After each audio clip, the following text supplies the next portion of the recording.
Assalamualaikum warahmatullahi wabarakatuh. Sugeng enjing dumateng pamirsa sedaya wonten adicara pawarta enjing. Kula Nur Hidayah lan kanca kula Kirat Akhwilah badhe ngaturaken informasi babagan asal usul suku Samen lan perkembanganipun wonten Dusun Klapa Dhuwur Blora. Salajengipun acaranipun kula aturaken dumateng sofa wonten Padepokan Samen. Matur suwun kagem kanca kula Kirat lan Ida wonten studio. Pamirsa sedaya, kula saniki wonten Padepokan Samen badhe nyuwun pirsa sakedhik babagan asal usul suku Samen kaliyan Ibu Gesi. Sugeng enjing Bu Gesi. Sugeng enjing, Mbak. Kula saking Pawarta Enjing badhe nyuwun pirsa babagan asal usul suku Samen. Sinten menika ingkang ngawiti suku Samen menika, Bu? Suku Samen dipun pandegani dening Mbah Samen Surasentika. Lah Mbah Samen Surasentika niku sesepuh wonten Dusun Klapa Dhuwur kang duweni sifat peduli marang liyan. Lajeng napa usaha ingkang dipun lampahi Mbah Samen kangge merjuangke hak-hakipun masyarakat? Usahane tulodo. Mbah Samen ngagem strategi supados Walanda boten siyos nariki pajek dening masyarakat. Kapan penyebaran ajaran Samenisme menika, Bu? Samenisme nyebar wonten Dusun Klapa Dhuwur taun 1890-an, Mbak.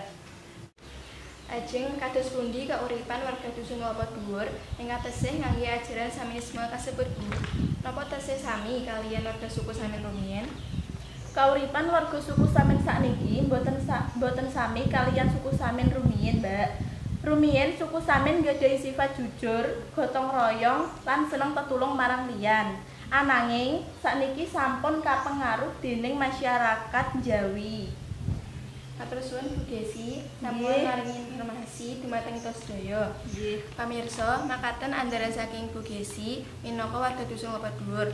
Kula aturaken malih acaranipun dumateng Kirat lan Ida wonten studio. matur nuwun kaliyan sederek sofa ing Dusun Klapa Dhuwur. Kita lajengaken babagan lampahipun suku Samen kang turun-temurun ngantos saniki. Wayahipun Mbah Samen. Sakniki wonten Vanessa ing pasarean Mbah Sutiyo. Dumateng Vanessa kula aturaken. Matur nuwun dumateng Kirat lan Ida. Sakmenika kula wonten pasareanipun Mbah Sukiyo. Kalihan Bapak Ubed.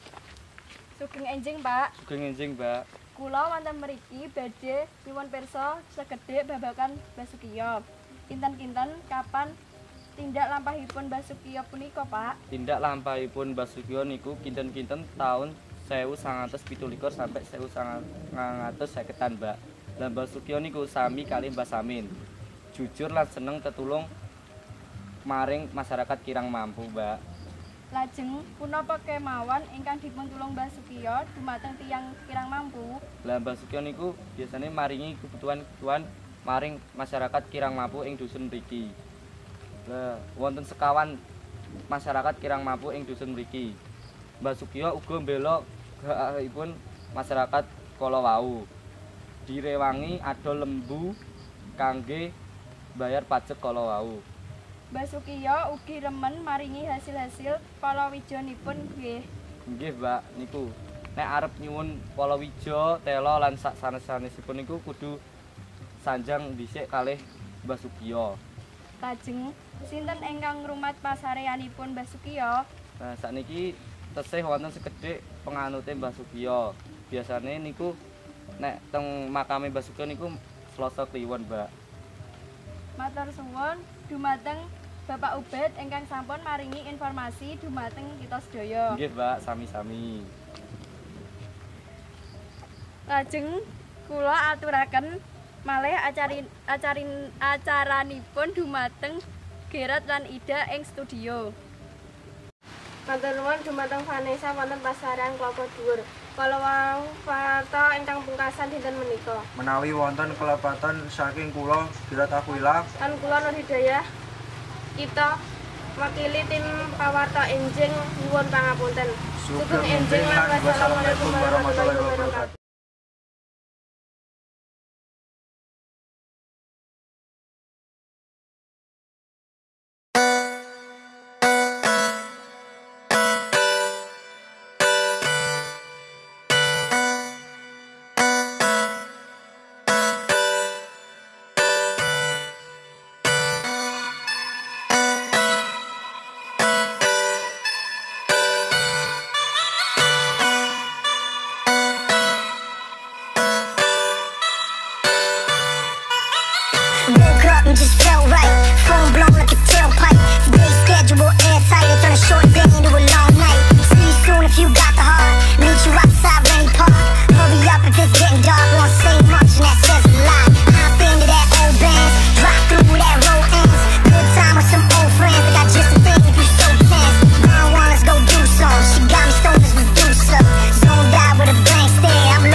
keep it mellow. I smoke and keep